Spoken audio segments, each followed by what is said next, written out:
On pleasant summer evenings, I like to go on walks through the cemetery after work. Some find it to be a sober and even frightening place, but I find it to be a pleasant way to clear my head. I also don't mind the occasional conversation with a ghost here and there. I was having just such a stroll one afternoon this past summer. It had rained earlier in the day, but the sun was now shining, and the air was crisp and clean and filled with dew. The specters and spirits populating the place must have appreciated it as well, because they were all out enjoying the day as the living would.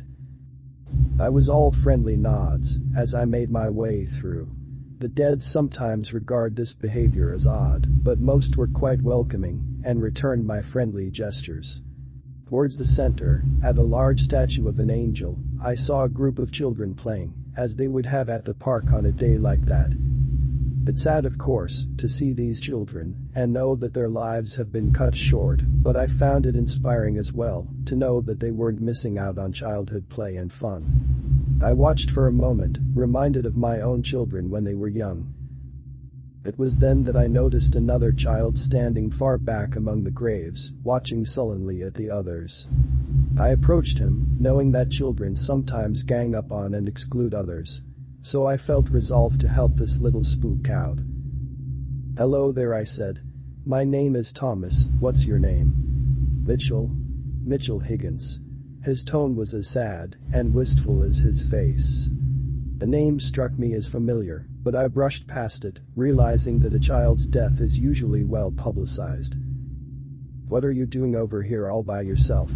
I asked. "Won't the other children play with you?" "No," he said with a frown. "Well, maybe I should go speak with them. Perhaps I could ask them to be kinder to you."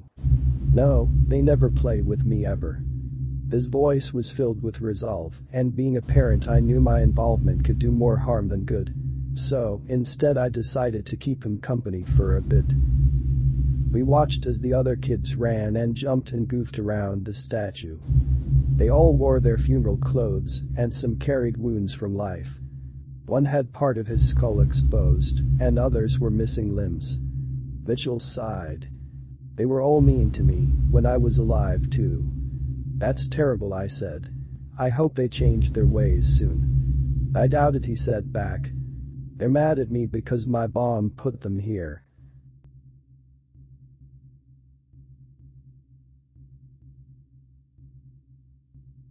Please subscribe or the Mitchell Higgins will come for you.